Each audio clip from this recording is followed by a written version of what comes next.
ಕೆಂಪೇಗೌಡ ನ್ಯೂಸ್‌ಗೆ ಸ್ವಾಗತ. ನಾನು ನಿಮ್ಮ ಚುಂಚುಂಗಿ ಶಶಿಕುಮಾರ್ ಮಾತಾಡ್ತಾ ಇದ್ದೀನಿ. ಇವತ್ತಿನ ವಿಚಾರ ಒಕ್ಕಲಿಗರಿಗೆ ಉಪಕಾರವಿಲ್ಲದ ರಾಜ್ಯ ಒಕ್ಕಲಿಗರ ಸಂಘ. ಅಂದ್ರೆ ಯಾವ ಉದ್ದೇಶಕ್ಕೆ ಕಟ್ಟಿದಾರೋ ಆ ಒಂದು ಉದ್ದೇಶನೇ ಈಡೇರ್ತಾ ಇಲ್ಲ ಅಂತಕ್ಕಂಥ ಒಂದು ಇದಕ್ಕೆ ಈ ಸಂಘ ತುಂಬಾ ಉದಾಹರಣೆಯಾಗಿದೆ. ಯಾಕೆ ಈ ಮಾತನ್ನ ಹೇಳ್ತಾ ಇದ್ದೀನಿ ಅಂದ್ರೆ, ಮನುಷ್ಯ ಸಂಘಜೀವಿ ಅಂತ ನಿಮ್ಮೆಲ್ಲರಿಗೂ ಕೂಡ ಗೊತ್ತೇ ಇದೆ. ಆ ಮನುಷ್ಯ ಒಂದು ಸಂಘಜೀವಿ ಅಂದ್ರೆ ಅವನು ಒಬ್ಬಂಟಿಯಾಗಿ ಬದುಕಕ್ಕಾಗಲ್ಲ. ಒಂದು ಸಂಘ ಕಟ್ಕೊಬೇಕು, ಒಂದು ಗುಂಪು ಮುಖಾಂತರ ಬದುಕಲಿಕ್ಕೆ ಸಾಧ್ಯ ಆಗುತ್ತೆ ಅಂತಕ್ಕಂಥದ್ದು ಆದಿಮಾನವರಿಂದ ಕೂಡ ಗೊತ್ತಿದೆ. ಉಳುಮೆಯನ್ನೇ ನಂಬಿಕೊಂಡು ನಾವು ಕೃಷಿಗೆ ಇವರಾಗಿರ್ತಕ್ಕಂಥವ್ರು ಅಂತ ನಾವು ತಿಳ್ಕೊಂಡು, ವ್ಯವಸಾಯದ ಮುಖಾಂತರ ಒಕ್ಕಲಿಗರು, ಗೌಡ್ರು ಅಂತ ಗುರುತಿಸ್ಕೊಂಡಿರ್ತಕ್ಕಂಥ ಸಮುದಾಯ ಒಂದು ಸಮುದಾಯವನ್ನು ಕಟ್ಟಿದು ಸಂಘವನ್ನು ಕಟ್ಟಲಿಕ್ಕೆ ಸ್ಟಾರ್ಟ್ ಮಾಡ್ತದೆ. ಅದರ ಹೆಸರು ಕರ್ನಾಟಕ ರಾಜ್ಯ ಒಕ್ಕಲಿಗರ ಸಂಘ ಅಂತ. ಸಂಘ ಅಂತ ಕಟ್ಟ ಮೇಲೆ ಅದರ ಉದ್ದೇಶಗಳೇನು?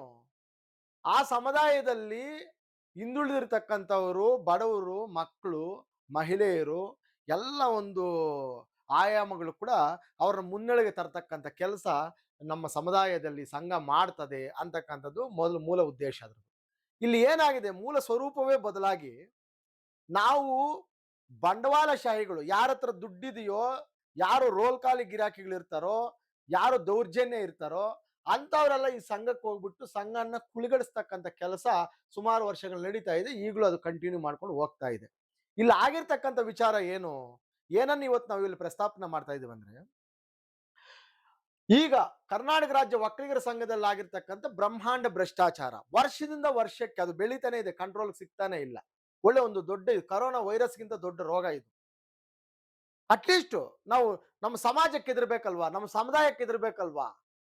ಅಲ್ಲಿ ಒಟ್ಟಾರೆ 35 ಜನ ಮೆಂಬರ್ಗಳು ಇರ್ತಾರೆ. ಯಾರು ಏನನ್ಕಂತಾರ ಅಂತಂದ್ರು ಪರಿಜ್ಞಾನ ಇರ್ಬೇಕಲ್ವಾ? ಅಧ್ಯಕ್ಷರಾದ್ರೆ ಅವ್ನ ಇಷ್ಟಾಚಾರ ಮಾಡ್ಬೋದಾ ಅಂತಕ್ಕಂಥದ್ದನ್ನ ನಾವು ಕೇಳಿದಾಗ ಇಲ್ಲಿ ಅದೇ ನಡೆದಿದೆ. ಎಸ್ ಮಾಡ್ಬೋದು ಅಂತ ಹೇಳ್ತಾ ಇದ್ದಾರೆ. ಯಾವನ ಅಧ್ಯಕ್ಷ ಆಗ್ತಾನೋ ಅವ್ನು ಸುಪ್ರೀಂ ಅಂತ ಹೇಳ್ತಾ ಇದ್ದಾರೆ. ಅವ್ರ ಇಷ್ಟಾಚಾರ ಬಿಲ್ಗಳು ಮಾಡ್ಬೋದು, ಭ್ರಷ್ಟಾಚಾರ ಮಾಡ್ಬೋದು, ಕೋಟಿಗಟ್ಟಲೆ ಸಂಪಾದನೆ ಮಾಡ್ಕೊಬಹುದು, ಕೊಳ್ಳೆ ಹೊಡ್ಕೊಂಡು ಹೋಗ್ಬೋದು ಸಂಘವನ್ನ ಅಂತಕ್ಕಂಥ ವಿಚಾರ ಇಲ್ಲಿ ಪ್ರಸ್ತಾಪ ಮಾಡ್ಲಾಗ್ತದೆ. ಜೊತೆಗೆ ಕರ್ನಾಟಕ ರಾಜ್ಯ ಒಕ್ಕಲಿಗರ ಸಂಘದಲ್ಲಿ ಒಂದು ಮಿನಿ ಗೌರ್ಮೆಂಟ್ ತರ ಬೇರೆ ದೇಶಗಳಲ್ಲಿ ಯಾವ್ದಾದ್ರು ಸಣ್ಣ ಒಂದು ಸರ್ಕಾರ ನಡೆಸಬಹುದು, ಅಷ್ಟೊಂದು ಬಂಡವಾಳ ಉಳ್ಳಿರ್ತಕ್ಕಂಥ ಸಂಘ ಇದು. ಈ ಸಂಘದಲ್ಲಿ ಏನಾಗಿದೆ, ಕೋನಪರೆಡ್ಡಿ ಅವರು, ಉಮಾಪತಿ ಅವರು ಕಾಲ ಕ್ರಮೇಣ ಬದಲಾಗ್ತಾ ದೇವರು ಕೂಡ ಕೆಲವು ವ್ಯಕ್ತಿಗಳನ್ನ ಕಳಿಸ್ತಾರೆ ಸಂಘಗಳಿಗೆ ಅಥವಾ ರಾಜ್ಯಗಳಿಗೆ, ತಾಲೂಕುಗಳಿಗೆ ಅಭಿವೃದ್ಧಿ ಮಾಡ್ಲಿಕ್ಕೆ ಅಂತ ನಾಯಕರುಗಳ ತರ. ಆ ತರ ಹೇಳಿದ್ರೆ ಇವ್ರನ್ನ ತಪ್ಪಾಗಲ್ಲ. ಈ ಕರ್ನಾಟಕ ರಾಜ್ಯ ಒಕ್ಕಲಿಗರ ಸಂಘದಲ್ಲಿ ಯಾವ ತರ ಭ್ರಷ್ಟಾಚಾರ ಅಂತಂದ್ರೆ ಆ ಮಟ್ಟಕ್ಕೆ ತಾಂಡವಾಡ್ತಾ ಇದ್ದು, ವಿಪರೀತ ಭ್ರಷ್ಟಾಚಾರ. ಅಲ್ಲಿ ಸೀಟುಗಳು ಮಾರ್ಕೊಂತಕ್ಕಂಥದ್ದು, ಹುದ್ದೆಗಳು ಮಾರ್ಕೊಂತಕ್ಕಂಥದ್ದು, ಎಬ್ಬಟ್ಟಾಗ್ತಾರೆ ಅವ್ರಿಗೆಲ್ಲ ಜಾಬ್ಗಳು ಕೊಡ್ತಕ್ಕಂಥದ್ದು, ಹೆಂಡತಿ ಮಕ್ಕಳಿಗೆ, ಸೊಸೆಗಳಿಗೆ, ಮೊಮ್ಮಕ್ಕಳು ಕೂಡ ಉದ್ಯೋಗಗಳು ಕೊಡಿಸಿರ್ತಕ್ಕಂಥ ದರಿದ್ರ ಕರ್ನಾಟಕ ರಾಜ್ಯ ಒಕ್ಕಲಿಗರ ಸಂಘಕ್ಕಿದೆ. ಜೊತೆಗೆ ಅಲ್ಲಿ ಏನಾಗಿದೆ, ನಾನು ಇದನ್ನ ಹೇಳ್ತಾ ನಾವು ಮುಂದೆ ಚರ್ಚೆ ಮಾಡ್ತಾ ಅದನ್ನ ಪ್ರಸ್ತಾಪ ಮಾಡೋಣ ಆ ಕಥೆಯನ್ನ, ಯಾಕೆ ಏನಾಗಿದೆ ಅಂತ ಅದನ್ನ ತಿಳಿಸ್ಕೊಡೋ ಕೆಲಸ ನಾನು ಮಾಡ್ತೀನಿ. ಈಗ ಎಲ್ಲೆಲ್ಲಿ ಕ್ಯಾಡರ್ ಅಂಡ್ ರಿಕ್ರೂಟ್ಮೆಂಟ್ ಪ್ರಕಾರ ಯಾವ ಬ್ರಾಂಚ್ ಅಲ್ಲಿ ಯಾವ್ಯಾವ ಪೋಸ್ಟ್ ಎಷ್ಟು ಇರಬೇಕು, ಎಷ್ಟು ಇದೆ ಅದನ್ನ ವರದಿ ತರಿಸ್ಕೊಂಡು ಇಸಿ ನಲ್ಲಿ ಚರ್ಚೆ ಮಾಡಿ ಎಷ್ಟು ಪೋಸ್ಟ್ ತಗೊಂಡ್ರೆ ಎಷ್ಟು ಖರ್ಚು ವೆಚ್ಚ ಬರ್ತದೆ, ನಾವು ಹೇಗೆ ನಿಭಾಯಿಸಬಹುದು, ಇದರಿಂದ ಸಂಘಕ್ಕಾಗುವ ಅನುಕೂಲವೇನು ಅನಾನುಕೂಲವೇನು ಅಂತ ಎಲ್ಲ ಸುದೀರ್ಘವಾಗಿ ಸಂಘದಲ್ಲಿ ಈ ಕಾರ್ಯಕಾರಿ ಸಮಿತಿಯಲ್ಲಿ ಚರ್ಚೆ ಆಗಬೇಕು. ಚರ್ಚೆ ಆದ ನಂತರ ಅದನ್ನು ನಿಗದಿಪಡಿಸಬೇಕು. ಆ ವಿಷಯವನ್ನ ಕಾರ್ಯಸೂಚಿಯಲ್ಲಿ ಮುಖ್ಯ ವಿಷಯವಾಗಿ ತರಬೇಕು. ಇದು 30 ವರ್ಷ ಒಬ್ಬ ಎಂಪ್ಲಾಯ್, ಒಬ್ಬ ನೌಕರ ಒಂದು ಸಲ ಸೇರಿದ್ರೆ 30 ವರ್ಷ ಕೆಲಸ ಮಾಡ್ತಾನೆ. ಕಳಪೆ ಎಂಪ್ಲಾಯಿಗಳು ಈಗಲೂ ಒಂದು 10% ಇದ್ದಾರೆ. ಈವನ್ ಸೆಕ್ಷನ್ ಸೂಪರಿಂಟೆಂಡೆಂಟ್ ಆಗಿದ್ದಾರೆ. ಪೆನ್ ಇಟ್ಟು ಒಂದು ಲೈನ್ ಬರೆಯಕ್ ಬರಲ್ಲ. ಹಾಗಾಗಿ ಒಕ್ಕಲಿಗರ ಸಂಘ ಅಭಿವೃದ್ಧಿ ಆಗ್ತಾ ಇಲ್ಲ. ಆ ನಿಟ್ಟಿನಲ್ಲಿ ಪ್ರಾರಂಭದಿಂದ ನಾವು ಪ್ರಾಮಾಣಿಕತೆಗೆ ಒತ್ತು ಕೊಟ್ಟು ಭ್ರಷ್ಟಾಚಾರಗಳನ್ನ ತಗೋಬೇಕು, ಸ್ವೀಕರಿಸಬೇಕು, ಮೆರಿಟ್ ಲಿಸ್ಟ್ ಮಾಡಬೇಕು. ಆ ಮೆರಿಟ್ ಲಿಸ್ಟ್ ಅಲ್ಲಿ ಮೆರಿಟ್ ಆಧಾರದ ಮೇಲೆ ಜಾಬ್ ಮಾಡಬೇಕಾ, ನಮ್ಮ CNR ಪ್ರಕಾರ 1:5ಗೆ ಇಂಟರ್ವ್ಯೂ ಕಳಿಸಬೇಕು. ಇಂಟರ್ವ್ಯೂ ನಲ್ಲಿ ನೇಮಕಾತಿ ಮಾಡಬೇಕು. ಯಾವುದು ಇಲ್ಲ, ನಿನ್ನ ಮಗನ ಕೊಡು, ನಿನ್ನ ನಡೀರ್ ತಗೋ, ನಿನ್ನ ಸೊಸೈಟಿ ತಗೋ, ಇವು ಇಲ್ಲ, ನಿನ್ನ ನಡೀರ್ ಕೊಡು, ಇಲ್ಲ ಅಂದ್ರೆ ಮಾರ್ಕೋ. ಇದು ಕರ್ನಾಟಕ ರಾಜ್ಯ ಒಕ್ಕಲಿಗರ ಸಂಘದ ಪ್ರಧಾನ ಕಾರ್ಯದರ್ಶಿಗಳು ಮಾಜಿಯವರಾಗಿರ್ತಕ್ಕಂಥ ಕೋನಪರೆಡ್ಡಿ ಅವರು ಆರೋಪ ಮಾಡ್ತಕ್ಕಂಥ ವಿಚಾರ ನಾವಿಲ್ಲಿ ಪ್ರಸ್ತಾಪ ಮಾಡಿದಾಗ ರಾಜ್ಯ ಒಕ್ಕಲಿಗರ ಸಂಘ ಏನಾಗ್ತಾ ಇದೆ, ನಾವು ಒಂದಷ್ಟು ಎಂಪ್ಲಾಯೀಸ್ ಸಿಬ್ಬಂದಿನ ತಗೊಬೇಕು ಸಂಘಕ್ಕೆ ಅಂತಂತಂದ್ರೆ 1:5 ಆಧಾರದ ಮೇಲೆ ನಾವು ನೇಮಕಾತಿ ಅಂತೇಳಿ ಬೈಲಾದಲ್ಲೇ ಇದೆಯಂತೆ. ಅಂದ್ರೆ ಅದನ್ನ ಯಾವ ತರ ನಾವು ತಗೊಬೇಕು ಕೆಲಸಕ್ಕೆ, ಒಂದು ಕೆಲಸಕ್ಕೆ ಒಂದು ಜಾಬ್ಗೆ ಒಬ್ಬ ಸಿಬ್ಬಂದಿ ಲೆಕ್ಕದಲ್ಲಿ 5 ಜನ ಸೆಲೆಕ್ಟ್ ಮಾಡ್ಕೊಬೇಕು. ಅವರಲ್ಲಿ ಯಾರು ಪ್ರಬುದ್ಧರು ಅವ್ರನ್ನ ನಾವು ಸೆಲೆಕ್ಟ್ ಮಾಡ್ಕೊಬೇಕಾಗಿದೆ. ಇಲ್ಲಿ ಏನಾಗಿದೆ, ಅವ್ರ ಮಕ್ಕಳಿಗೆ ಅವ್ರ ಮೊಮ್ಮಕ್ಕಳಿಗೆ ಅದೊಂದು ಸರ್ಕಾರಿ ನೌಕರಿಗಳ ತರ ಅವ್ರದೊಂದು ಗೌರ್ಮೆಂಟ್ ಇದ್ದಂಗೆ, ಅವ್ರ ಮಕ್ಕಳೇ ಅಲ್ಲಿ ಎಂಪ್ಲಾಯ್ಸ್ ಇದ್ದಂಗೆ. ಇಷ್ಟೊಂದು ದಿವಾಳಿ ಆಗಿರ್ತಕ್ಕಂಥ ಬಂಡ ಮತ್ತೆ ಅದೇನೋ ಕುಲಗೆಟ್ಟಿರ್ತಕ್ಕಂಥ ಸಂಘ ಈ ದೇಶದಲ್ಲಿ ಯಾವ್ದಾದ್ರು ಇದೆ ಅಂತಕ್ಕಂಥದ್ದಂದ್ರೆ ರಾಜ್ಯ ಒಕ್ಕಲಿಗರ ಸಂಘ ಅಂತಕ್ಕಂಥದ್ದನ್ನು ಕೂಡ ನಾವಿಲ್ಲಿ ಕಾಣ್ಬೇಕಲ್ಲಿ. ಈ ಇದರಿಂದ ಸಂಘದ ಪ್ರಗತಿ ಕುಂಠಿತ ಆಗ್ತದೆ. ಮಾತಾಡಿದಾಗ ಒಬ್ಬ ಪುಣ್ಯಾತ್ಮ ಇವನ್ 23 ಕೋಟಿ ಮಾಡಿದ ಪುಣ್ಯಾತ್ಮ 33 ಕೋಟಿ ಲಂಚ ಕೊಡ್ಬೇಕು ಅಂದ. ನಾನು ಗಲಾಟೆ ಮಾಡಿದ್ದಕ್ಕೆ ಲಾಮರ್ವಲ್ ಆಯ್ತು, ಕಾಫಿ ಡೇ ಆಯ್ತು, ಎಲ್ಲೂ ಕೂಡ CCTV ಇದೆ ಭಯ ಬಿದ್ದು ಮಾತಾಡ್ಲಿಲ್ಲ. ಲಾಸ್ಟ್ ಏನು ಇಲ್ಲ ಆಯ್ತು, ಅರ್ಥ ಆಯ್ತಾ? ಈ ರೀತಿ ಅವತ್ತೇನಾದ್ರೂ ನಾವು ಒಂದಷ್ಟು ಜನ ಸುಮ್ಮನಾಗಿದ್ರೆ ಮೇಜರ್ ಆಗಿ ಅವತ್ತು ನಾನೇ ಗಲಾಟೆ ಮಾಡಿದವನು 33 ಕೋಟಿ ಹೋಗ್ತಿದ್ರೆ ಸಂಘದಿಂದ. ಆಮೇಲೆ ಕಾಂಟ್ರಾಕ್ಟ್ 300 ಕೋಟಿ ನಡೀತಾ ಇದೆ. ಸುಮಾರು ಗೊತ್ತಾಗಲ್ಲ. ಆ 300 ಕೋಟಿಯಲ್ಲಿ ಸ್ವಾಮೀಜಿಗಳ ನಿರ್ದೇಶನದಂತೆ 20% ಕಡಿಮೆ ಮಾಡಬೇಕು ಅಂದಿದ್ದಕ್ಕೆ 20% ಆದ್ರೆ 360 ಕೋಟಿ ಉಳಿಯಿತು. ಅರ್ಥ ಆಯ್ತಾ? 60 ಮಾಡದೇ ಇರುವಂತವ್ರಿಗೆ ನೀವು ಕೆಲಸ ಆಗ್ಬಿಟ್ರೆ ಯಾವ ರೀತಿ ಅವ್ರಿಗೆ ಸಂಬಳ ಕೊಡ್ತೀರಾ? 26-27 ಕೋಟಿ ಸಂಬಳ ಕೊಡ್ತೀರಿ. 26-27 ಕೋಟಿ ಇವಾಗ 450 ಜನ ನೀವು ತುಂಬಿದ್ರೆ ಕಡಿಮೆ ಅಂದ್ರೂ ಕೂಡ 30ರಿಂದ 32 ಕೋಟಿ ಸಂಬಳ ಕೊಡ್ತಾರೆ.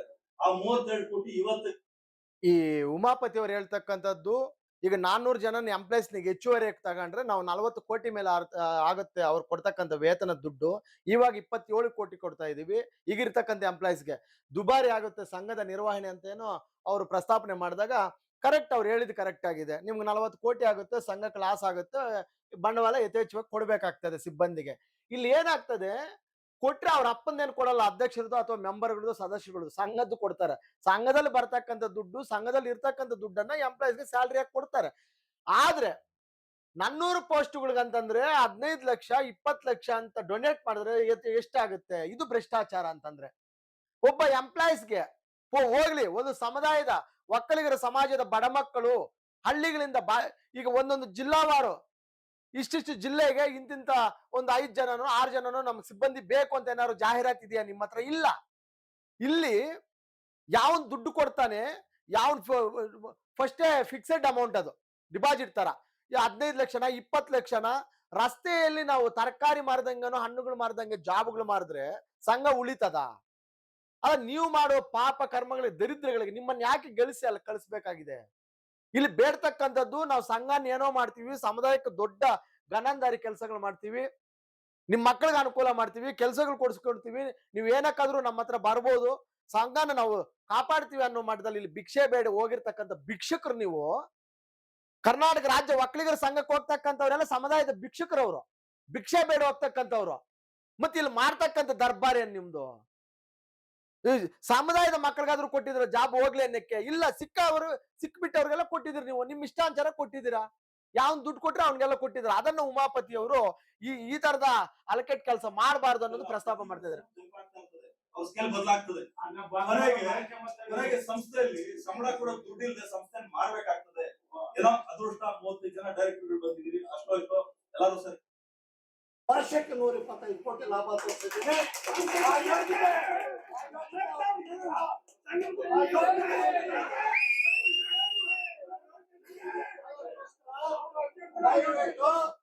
ವರ್ಷಕ್ಕೆ 125 ಕೋಟಿ ಲಾಭ ತೋರಿಸಿದ್ರೆ. ಕೋನಪರೆಡ್ಡಿ ಅವರು ರಾಜ್ಯ ಒಕ್ಕಲಿಗರ ಸಂಘದ ಪ್ರಧಾನ ಕಾರ್ಯದರ್ಶಿ ಆಗಿದ್ದಾಗ 125 ಕೋಟಿ ವರ್ಷದ ಬಂಡವಾಳವಾಗಿ ನನ್ನ ಸಂಘದಲ್ಲಿ ಉಳಿಸಿದ್ದೀನಿ. ಆ ತಾಕತ್ತು ನಿಮ್ಗೆ ಯಾರಿಗಾದ್ರೂ ಇದೆಯಾ ಅಂತಂದ್ರೆ ಒಬ್ಬನಿಗೂ ಇಲ್ಲ. ಅಲ್ಲಿ ಆ ತಾಕತ್ ಯಾವನಿಗೂ ಇಲ್ಲ. ಯಾಕಂತಂದ್ರೆ ನಾನು ಒಂದು ಮಾತನ್ನ ಪ್ರಸ್ತಾಪ ಮಾಡ್ತೀನಿ. ಕೋನಪರೆಡ್ಡಿ ಅವ್ರ ವಿಚಾರ ಬಂದಾಗ, ಈ ಒಂದು ಕಾಡಲ್ಲಿ ಎಲ್ಲ ಮೇಕೆಗಳು ಎಲ್ಲಾ ತರದ ಸೊಪ್ಪುಗಳು ಎಲೆಗಳನ್ನ ತಿಂದು ಎಲ್ಲ ತೇಗಿ ಮುಗಿಸಿದಾವೆ, ಎಲ್ಲ ಬರೆಗಳಿದಾವೆ, ಮಳೆ ಬರೋದು ಕಮ್ಮಿ ಆಗಿದೆ, ಬೇರೆ ಪ್ರಾಣಿಗಳಿಗೆ ಕುಡಿಯಕ್ಕೆ ನೀರಿಲ್ಲ, ದಾಹ ಹಾಹಾಕಾರ ಜಾಸ್ತಿ ಆಗಿ ದೇವ್ರಿಗೆ ಬೇಡಿಕೆ ಇಟ್ಟಿದ್ದೇವೆ. ಅವು ದೇವ್ರೇ ನಮ್ಗೇನಾದ್ರೂ ಕರುಣೆ ತೋರಿಸಿ ಮಳೆ ಬರೋ ತರ ಮಾಡಪ್ಪ ನೀನು ಅಂದಾಗ, ಇಲ್ಲಿ ಅದನ್ನ ಹೇಳ್ತೀನಿ ನಾನು. ಬೇಡಿಕೆ ಇಟ್ಟಾಗ ದೇವರು ಅವರ ಕರುಣೆ ತೋರಿಸಿ ಮಳೆ ಸುರಿದು ಅಂತೇಳಿ ಪ್ರತ್ಯಕ್ಷವಾಗಿ ಏನು ಅವ್ರಿಗೇನು ಏಕ್ದಮ್ ಅಂತ ಇವ್ರು ಬೇಡಿಕೆ ಕೊಟ್ಟ ಕೂಡಲೇ ಮಳೆ ಸುರಿಲಿಲ್ಲ ಅಲ್ಲಿ. ಅಲ್ಲಿ ಆಗಿದ್ದೇನೆಂದ್ರೆ 2 ಸಿಂಹನ ಕೊಟ್ಟವನೆ. 2 ಸಿಂಹ ಏನು ಕಾಡಿಗೆ. ಆ ಸಿಂಹಗಳು ಬಂದು ಈ ಮೇಕೆಗಳನ್ನ ತಿಂತ ತಿಂತ ಯಾವಾಗ ಕಮ್ಮಿ ಮಾಡಿದ್ವೋ ಪರಿಸರ ಸಮತೋಲನವಾಗಿ ಮರಗಿಡಗಳೆಲ್ಲ ಚಿಗುರು ಹೊಡೆದು ಬಿಟ್ಟು ಮಳೆ ಬರೋ ತರ ಆಗಿ ಎಲ್ಲ ಆ ಇದು ಕಾಡಲ್ಲಿ ಎಲ್ಲಾ ಪ್ರಾಣಿಗಳು ಸ್ವೇಚ್ಛವಾಗಿ ಬದುಕಲಿಕ್ಕೆ ಅನುಕೂಲವಾಯಿತು ಅಂತಕ್ಕಂಥದ್ದು ಒಂದು ಚಿಕ್ಕದ ಕತೆ. ಆ ಕತೆ ಕರ್ನಾಟಕ ರಾಜ್ಯ ಒಕ್ಕಲಿಗರ ಸಂಘಕ್ಕೆ ಅನ್ವಯಿಸ್ತದೆ. ಏನಂತಂದ್ರೆ ಇಲ್ಲಿ ಸಂಘದಲ್ಲಿ ಭ್ರಷ್ಟಾಚಾರ ಮಾಡ್ತಕ್ಕಂಥವ್ರು ತಿಂದು ತೇಗ್ತಾ ಇರ್ತಕ್ಕಂಥ ಸದಸ್ಯರು ಯಾರಿದ್ದಾರೆ ಅವರೆಲ್ಲ ಮೇಕೆಗಳು. ಈ ಮೇಕೆಗಳಿಗೇನು ಒಂದು ಎಲೆ ತಿನ್ನಲ್ಲ, ಅವು ಎಲ್ಲಾ ತರದ ಎಲ್ಲಾ ಗಿಡದ ಎಲೆಗಳು ತಿಂತವೆ. ಅವು ಕೆಲವು ಸದಸ್ಯರುಗಳಲ್ಲಿ. ಮತ್ತೆ ಈ ಉಮಾಪತಿಯವರು, ಕೋನಪರೆಡ್ಡಿ ಅವರು ಅಂತಕ್ಕಂಥವ್ರು ಇನ್ನು ಬೇರೆ ಇರ್ಬೋದು ಅಲ್ಲಿ ಸದಸ್ಯರುಗಳು ಒಳ್ಳೆಯವರು. ಒಳ್ಳೆ ಸದಸ್ಯರು ಯಾರಿದ್ದಾರೆ ಅವರು ಸಿಂಹಗಳಿದ್ದಂಗೆ. ಆ ಕಾಡಿಗೆ ಯಾವಾಗ ಸಿಂಹಗಳು ಬಿಟ್ರೋ ಈ ಮೇಕೆಗಳನ್ನ ಕಮ್ಮಿ ಮಾಡಿ ಕಾಡು ಸಮತೋಲನ ಆದಂಗೆ ಸಂಘ ಕೂಡ ಒಂದು ಅಭಿವೃದ್ಧಿ ಆಗ್ತದೆ ಅಂತಕ್ಕಂಥ ಇಂಟೆನ್ಷನ್ಗೆ ಕೋನಪರೆಡ್ಡಿ ಅವರು ಬೆಸ್ಟ್ ಎಕ್ಸಾಂಪಲ್. ಯಾಕಂತಂದ್ರೆ ವರ್ಷಕ್ಕೆ 125 ಕೋಟಿ ಉಳಿತಾಯ ಅಂತಂದ್ರೆ ಯಾವ ಇಲ್ಲಿ ತನಕ ಇರ್ತಕ್ಕಂಥ ಜನರಲ್ಸ್ ಎಲ್ಲ ತಿನ್ಲಿಕ್ಕೆ ಹೋಗ್ತಾರೆ. ಕರ್ನಾಟಕ ರಾಜ್ಯ ಒಕ್ಕಲಿಗರ ಸಂಘ ಅಂದ್ರೆ ಅದೊಂದು ಉಗ್ರಾಣ. ಆ ಉಗ್ರಾಣದಲ್ಲಿ ಒಳ್ಳೆಯವರು ಹೋಗ್ತಾರೆ, ಕೆಟ್ಟವರು ಹೋಗ್ತಾರೆ. ಅಂದ್ರೆ ಮೇಜರ್ ಆಗಿ ಒಂದ್ ಅರ್ಧ ಜನ ಇದು ಇವೇ ಹೋಗ್ತವೆ, ಏನು ಯಗಣಗಳು ತಿಂದಂಗೆ ಹೋದ್ರೆ ಹಂಗಿಂಗ್ ತಿಂತಕ್ಕ ಕೋಟಿಗಟ್ಲೆ ಅವರು ಪರ್ಸನಲ್ ಆಗಿ ಬೆಳೀತಕ್ಕಂತ ಸದಸ್ಯಗಳು ಹೆಚ್ಚು. ಮುಂದೆ ಕೇಳೋಣ.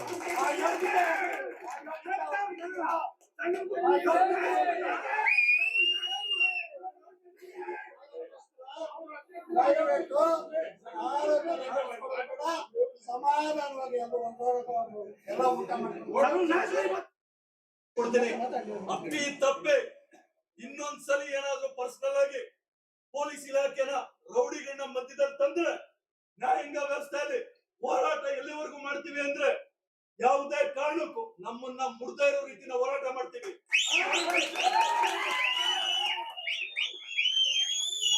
ಈಗ ಉಮಾಪತಿ ಅವರು ಹೇಳಿದಂಗೆ ಪೊಲೀಸ್ ಅವರು ಮತ್ತೆ ರೌಡಿಗಳನ್ನ ಯಾಕೆ ಬಿಡ್ತೀರಾ ಅಂತಕ್ಕಂಥ ಒಂದು ವಿಚಾರ ಬಂದಾಗ ಪೊಲೀಸ್ ಅವ್ರದ್ದು ಒಂದ್ ಕಡೆ ಬಿಡೋಣ. ಅವರು ರಕ್ಷಣೆಗೂ ಬರ್ತಾರೆ, ತಿನ್ಲಿಕ್ಕೂ ಬರ್ತಾರೆ ಅಂತಕ್ಕಂಥದ್ದು 2 ಭಾಗ ಇದೆ ಅಲ್ಲಿ. ದುಡ್ಡು ಕೊಟ್ರೆ ದುಡ್ಡು ಎಲ್ಲಿರ್ತದೋ, ದೌರ್ಜನ್ಯ ಎಲ್ಲಿರ್ತದೆ, ದುಡ್ಡು ಎಲ್ಲಿರ್ತದೆ, ಬಲಗಳು ಎಲ್ಲಿರ್ತವೆ, ತೋಲ್ಬಲ ಎಲ್ಲಿರ್ತದೆ, ಎಕ್ಸ್ಟ್ರಾ ಪವರ್ ಎಲ್ಲಿ ಸಿಗ್ತದೋ ಅಲ್ಲಿ ರೌಡಿಗಳು ಮತ್ತೆ ಪೊಲೀಸ್ ಅವರು 2 ಮುಖ ಅಲ್ಲಿ ಇರ್ತವೆ. ಒಂದೇ ನಾಣ್ಯದ 2 ಮುಖವು. ಅದನ್ನ ಯಾರು ಮುಚ್ಚಲಿಕ್ಕೆ ಆಗೋದಿಲ್ಲ ಯಾರ ಕೈಯಲ್ಲೂ ಕೂಡ. ಆದ್ರೆ ಪೊಲೀಸ್ ವ್ಯವಸ್ಥೆ ಇನ್ನೊಂದು ಮುಖ ನೋಡಿದಾಗ ಕಾನೂನು ಸುವ್ಯವಸ್ಥೆನೋ ಅಥವಾ ಇನ್ಯಾರಿಗೂ ತೊಂದರೆ ಆಗ್ಬಾರ್ದು ಅನ್ನೋ ಮಟ್ಟದಲ್ಲೂ ಒಂದ್ ಕಡೆ ಇರ್ತಾರೆ. ಅದು ಒಳ್ಳೆ ಉದ್ದೇಶಕ್ಕೆ ಪೊಲೀಸರು ಬಂದಿದ್ರೆ ಓಕೆ. ಕರ್ನಾಟಕ ರಾಜ್ಯ ಸಂಘದಲ್ಲಿ ದುಡ್ಡಿದೆ, ಯಾರೋ ತಿಂದಿರ್ತಕ್ಕಂಥವ್ರು ನಮಗೂ ಕೊಡ್ತಾರೆ, ಅವರೇ ಅದು ಎಂಜಲ್ ಅಂತಾನೆ ಕರಿತೀನಿ ನಾನು. ಅಂತ ದುಡ್ಡನ್ನು ಆಸೆ ಪಟ್ಟು ಹೋಗಿರ್ತಕ್ಕಂಥ ಯಾವುದೇ ಸಿಬ್ಬಂದಿ ಇರ್ಬೋದು, ಎಂಜಲ್ ದುಡ್ಡು ಹೋಗಿರ್ತಕ್ಕಂಥದ್ದು. ಅವ್ರ ಬಗ್ಗೆ ನಾನು ಇಲ್ಲಿ ಹೆಚ್ಚಿಗೆ ವಿಶ್ಲೇಷಣೆ ಮಾಡಕ್ ಹೋಗಲ್ಲ. ಒಂದ್ ವೇಳೆ ಅವ್ರೇನಾರು ಆ ತರದಕ್ಕೆ ಸಪೋರ್ಟ್ ಮಾಡಿದ್ರೆ. ಮತ್ತೆ ಪೊಲೀಸ್ ಅವ್ರನ್ನ ಬಿಡೋಣ, ಅವ್ರಿಗೆ ಒಂದು ಪರ್ಮಿಷನ್ ಇದೆ, ಬರ್ಬೋದು, ಕೆಟ್ಟಕ್ಕಾದ್ರೂ ಬರ್ಬೋದು, ಒಳ್ಳೇದಕ್ಕಾದ್ರೂ ಬರ್ಬೋದು. ರೌಡಿಗಳು ಯಾಕೆ ಬರ್ತಾರೆ? ಕರ್ನಾಟಕ ರಾಜ್ಯ ಒಕ್ಕಲಿಗರ ಸಂಘದಲ್ಲಿ ರೈತರು ಬರ್ಬೇಕಾಗಿದೆ, ಸಮುದಾಯದ ಮುಖಂಡರು ಬರ್ಬೇಕಾಗಿದೆ, ಯಾರ ನಾಯಕರು ಬರ್ಬೇಕಾಗಿದೆ. ರೌಡಿಗಳು ಯಾಕೆ ಬರ್ತಾರೆ ಅಂದ್ರೆ ನಿಮ್ಮ ದರಿದ್ರ. ನಿಮ್ಮನ್ನ ಯಾಕೆ ಗಳಿಸ್ಬೇಕಾಗಿದೆ ಸಂಘದಲ್ಲಿ? ನಿಮ್ಮನ್ನ ಗಳಿಸ್ಕೊಡುವುದು ಯಾಕೆ? ಈ ದರಿದ್ರ ಯಾಕೆ ಸಂಘಕ್ಕೆ? ಅಲ್ಲ, ತಾಕತ್ತಿದ್ರೆ ನೀವೇನೋ ನೋಡ್ಕೊಬೇಕಾಯ್ತು. ರೌಡಿಗಳನ್ನ ಪಟಾಲಮಗಳನ್ನ ಹಿಂದೆ ಇಟ್ಕೊಂಡು ನೆಕ್ಸ್ಟ್ ನಾಳೆ ಇನ್ನೊಬ್ಬ ಬರ್ತಾನೆ, ಅವನು ಅದನ್ನೇ ಕಂಟಿನ್ಯೂ ಮಾಡ್ತಾನೆ. ರಾಜ್ಯ ಒಕ್ಕಲಿಗರ ಸಂಘದಲ್ಲಿ ರೌಡಿಗಳನ್ನ ಇಟ್ಕೊಂಡ್ರೆ ನಾವು ಆಡಳಿತ ನಡೆಸಂಗಿದ್ರೆ ಕಮಿಟಿ ಯಾಕೆ? ಚುನಾವಣೆಗಳು ಯಾಕೆ? ಅಂತ ರೌಡಿಗಳನ್ನ ಇಟ್ಕೊಂಡು ಅಧಿಕಾರ ನಡೆಸಿರ್ತಕ್ಕಂಥ ನೀವು ಇವಾಗ 6 ತಿಂಗಳಲ್ಲಿ ಜನರ ಎಂಜಲ್ ತಿನ್ನಕ್ ಹೋಗ್ತೀರಾ, ಅದೇ ಸಮುದಾಯದ ಮುಖಂಡರ ಕಾಲಿಡಿಯಕ್ ಹೋಗ್ತೀರಾ. ಅವ್ರು ಉಚ್ಚ ಕುಡಿದ್ರು ನಿಮ್ಗೆ ನಿಯತ್ ಬರಲ್ಲ ಸರ್.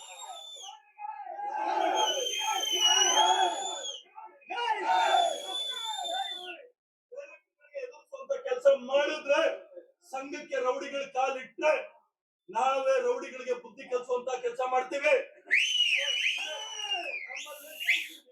1.5 ಕಿಲೋಮೀಟರ್ ಸಿಸಿಬಿ ಇದೆ.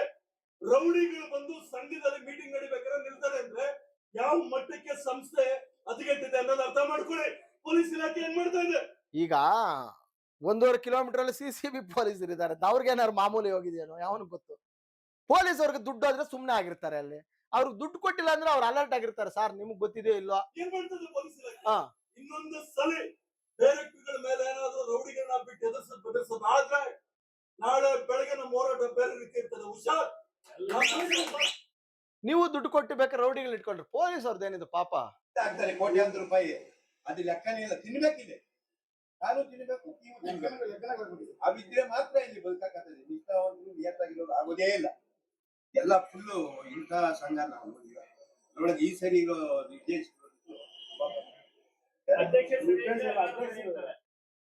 ಬಡ ನಮ್ಮ ಕೂಲಿ ಕಾರ್ಮಿಕರು ಇರ್ತಾರೆ, ಒಕ್ಕಲಿಗರೊಳಗೆ, ಹಳ್ಳಿಗಳೊಳಗೆ ಕೂಲಿ ಮಾಡೋರು ಇರ್ತಾರೆ.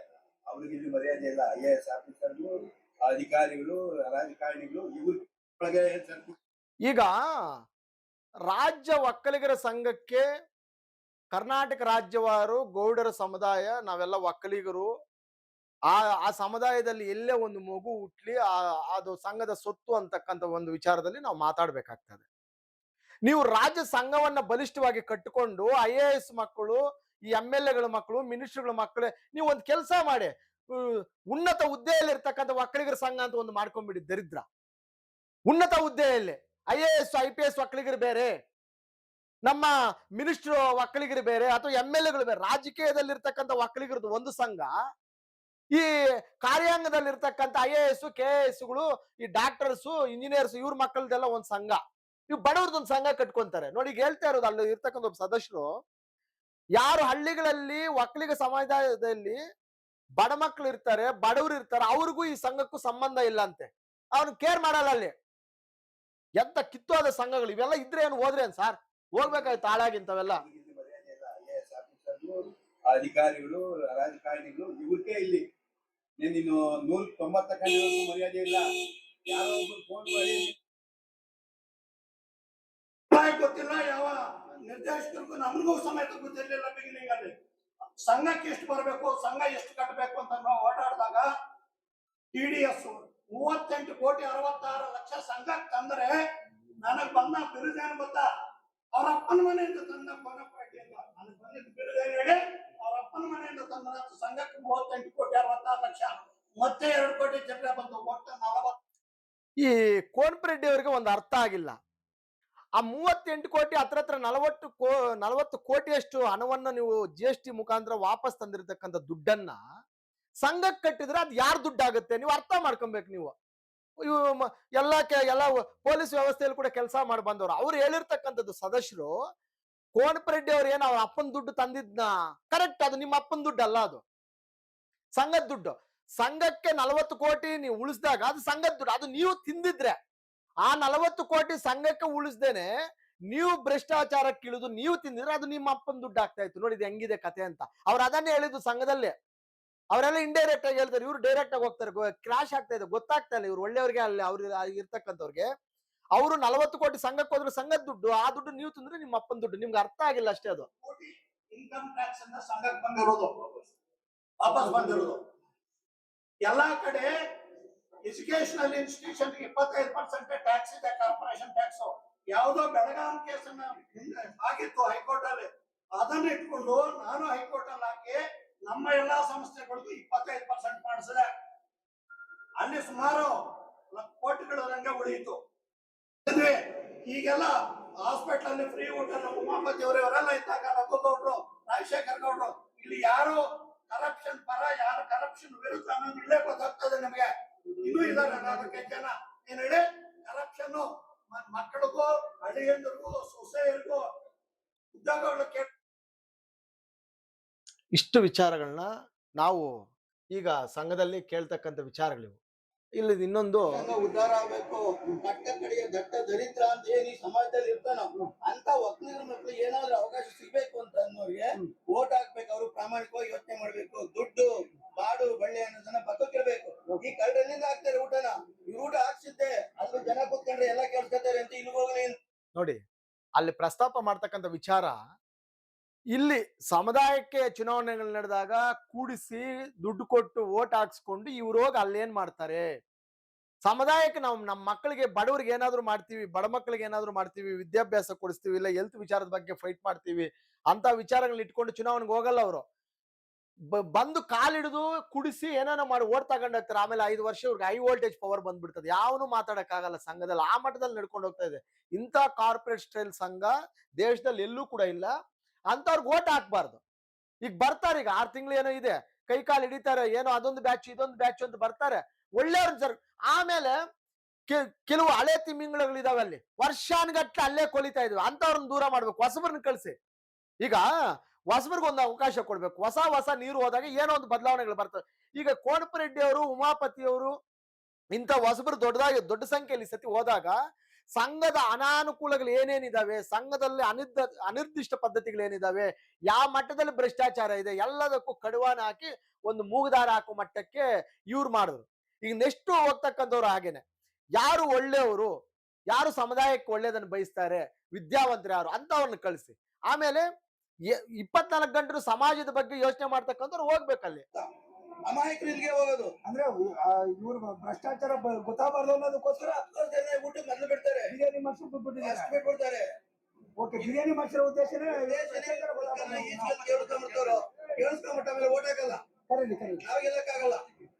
ಓಕೆ, ಆಯ್ತು, ಪ್ರತಿಯೊಬ್ರು ಅಷ್ಟೇ, ಏನ್ ಒಬ್ಬ ಅಲ್ಲ, ಎಷ್ಟು ಜನ ನಿರ್ದೇಶಕರಿದ್ದಾರೋ ಅವ್ನು ಎದೆ ತಟ್ಟು ಮಾಡಿ. ಯಾಕೆ ಅಂದ್ರೆ ಒಂದೇ ನಿಮಿಷ ಯಾವಾಗ ನಮ್ಮ ಸೆಕ್ರೆಟರಿ, ಖಡಕ್ ಸೆಕ್ರೆಟರಿ, ಅವ್ರ ಹೆಸರು ಕೋನಪ್ಪರೆಡ್ಡಿ ಅಂತವ್ರನ್ನ ಇವರು ಡಿಸ್ಕ್ವಾಲಿಫೈಡ್ ಮಾಡಿದ್ರು, ಇವ್ರು ಯಾವ್ದಾದ್ರು ಅವ್ರಿಗಿಂತ ಯಾರು ಉತ್ತಮರಿಲ್ಲ. ಕೋನಪ್ಪರೆಡ್ಡಿಗಿಂತ ಉತ್ತಮವಾದ ಯಾರು ಇಲ್ಲ ಇಲ್ಲಿ. ಕೋನಪ್ಪರೆಡ್ಡಿ ನಂಬರ್ ಬೆಸ್ಟ್ ಒನ್. ಯಾಕೆಂದ್ರೆ 1 to 1 ಮಾತಾಡ್ಕೊಂಬತ್ತೀನಿ. ನನ್ನ ಹೆಸರೇ KH ರಾಮಯ್ಯ.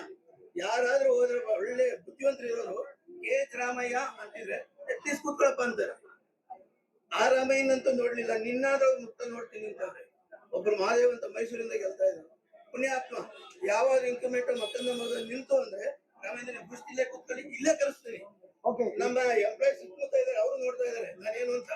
ನಾನು ಎಲ್ಲೇ ಹೋದ್ರು ಎಂಪ್ಲಾಯ್ ಯಾರಾಗಲೂ ಸಹ ಆ ಡೈರೆಕ್ಟ್ ಒಂದು ಕೇರೆ ಮಾಡ್ತೀನಿ. ಆಯ್ತು, ಈಗ 11 ವರ್ಷದಿಂದ ಜನರಲ್ ಬಾಡಿ ಆಗಿರ್ಲಿಲ್ಲ. ನೀವೊಬ್ರು ಹೋರಾಟಗಾರರು, ನೀವು ಮಾತಾಡ್ತಾ ಇದ್ದೀರಿ, ನನಗೆ ಬಹಳ ಖುಷಿ ಆಯ್ತು. ಆದ್ರೆ ನೀವ್ ಯಾಕೆ ಈ ಭ್ರಷ್ಟರ ವಿರುದ್ಧ ಕಾನೂನು ಸಮರ ಮಾಡಲಿಲ್ಲ? ಸರ್, ಸಮರ ಮಾಡ್ಲಿಕ್ಕೆ ಗೇಟ್ ಕುಂಡಿಸ್ಕೊಳ್ಳೋದ ಸರ್. ಗೇಟ್ ಲಾಕು ಯಾರೋ 4-5 ಜನ ಸೇರ್ತಾರೆ ಅಂತಿದಂಗೆ ಅವ್ರಿಗಾಲೆ ಪೊಲೀಸ್ನವ್ರು ಹೇಳ್ಕೊಂಡು ಹೋಗ್ತಾರೆ. ಅಪ್ಪಾಜಿ ಗೌಡ್ರನ್ನೇ ಬಿಡ್ಲಿಲ್ಲ. ನಾನು ಅಪ್ಪಾಜಿ ಭ್ರಷ್ಟ, ಅವನೇ ಕೇಳ್ತೀನಿ. ಅವನೇ ಸತ್ಯಪಳ್ಳಿ ಜಮೀನು ಹೋಗ್ಬೇಕಾದ್ರೆ ಅವನು ಒಬ್ಬ ಹೋಗಿ ನರಸಿಂಹಂ ಕಟ್ಸ್ಕೊಂಡ. ಆಯ್ತಾ, ಕೋರ್ಟಲ್ಲಿ ಓಡಾಡ್ತೀನಿ ಅಂತ ಹೋಗಿ ನರಸಿಂಹಂ ಕಟ್ಸ್ಕೊಂಡಂತವ್ರು ಯಾರು ಡಾಕ್ಟರ್ ಅಪ್ಪಾಜಿ ಗೌಡ ಅಲ್ಲಿ ಹಿಂದೆ ಅಧ್ಯಕ್ಷರಾಗಿದ್ದಾರೆ. ಅಧ್ಯಕ್ಷರಾಗಿದ್ದವರು. ಮೊಟ್ಟೆ ಕಟ್ಟಿದ್ದೆ ಅಲ್ಲಿಂದ. ರಾಜ್ಯ ಒಕ್ಕಲಿಗರ ಸಂಘದ ದುಡ್ಡು ಹೊಡೆದ ದುಡ್ಡಲ್ಲಿ ಹಾಸ್ಪಿಟಲ್ ಕಟ್ಕೊಂಡಿದ್ದೀರಾ? ಕೆಲವರು ಅವರೇ ಹೊಸಕೋಟೆ ಕಡೆಗೆ ಹೋಗಿ ಅವ್ರ ದ್ರಾಕ್ಷಿ ತೋಟಿಗೆ ಬೇಲಿ ಹಾಕ್ಸ್ಕೊಂಡವ್ರು ಅವರೇ. ಇಲ್ಲಿ ಬೇಲಿ ಹಾಕೊಂಡು ಸಿಕ್ಕಿದ್ದ ದುಡ್ಡು ಅಂತ ತಗೊಂಡೋಗಿ ಹೊಸಕೋಟೆ ಕಡೆ ಹೋಗಿ ಅವ್ರ ದ್ರಾಕ್ಷಿ ತೋಟಕ್ಕೆ ಬೇಲಿ ಹಾಕ್ಸ್ಕೊಂಡವ್ರು ಅವರೇ. ಅಂತ ಭ್ರಷ್ಟ ಇದಾರ. ಅಯ್ಯೋ, ಈ ಭ್ರಷ್ಟ ಕೂಟದಲ್ಲಿ ಇನ್ಯಾರು ನೋಡ್ತಾರೆ? ಒಳ್ಳೆಯವರ ಕೋನಪ್ಪರೆಡ್ಡಿ ಅಂತ ಇಲ್ಲ. ರಾಜ್ಯ ಒಕ್ಕಲಿಗರ ಸಂಘನ ಉಳಿಸೋದಕ್ಕೆ ನಿಮ್ಮ ಪ್ರಯತ್ನ ಏನು ಸರ್? ಈಗ ಅದನ್ನ ಹೇಳಿದ್ದೀಗ ಎಂಟೈರ್ ಇಷ್ಟೊಂದು ವಿಚಾರಗಳು ಚರ್ಚೆ ಮಾಡ್ಬೇಕಾದ್ರೆ ಅಲ್ಲಿ ಸಮುದಾಯದ ಮುಖಂಡರೊಬ್ರು ಮಾತಾಡ್ತಾ ಇದ್ದಾರೆ, ಇದು ಭ್ರಷ್ಟರ ಕೂಟ, ಅಲ್ಲಿಗೆ ಬರ್ತಕ್ಕಂಥವ್ರೆಲ್ಲ ಭ್ರಷ್ಟೇ ಬರ್ತಾರೆ ಮ್ಯಾಕ್ಸಿಮಮ್ ಆಗಿ. ಅಲ್ಲಿ ಏನಾದ್ರು ಮಾಡ್ಕೊಳ್ಳೋಣ, ಅಲ್ಲೇನಾದ್ರು ದುಡ್ಡು ತಿನ್ನೋಣ, ಅಥವಾ ಇನ್ನೇನಾದ್ರು ಬಂಡವಾಳಗಳು ಮಾಡ್ಕೊಳ್ಳೋಣ ಅನ್ನೋ ಮಟ್ಟದಲ್ಲಿ ಸಂಘವನ್ನು ತಿಂದು ತೇಗ್ಲಿಕ್ಕೆ ಬರ್ತಾರೆ.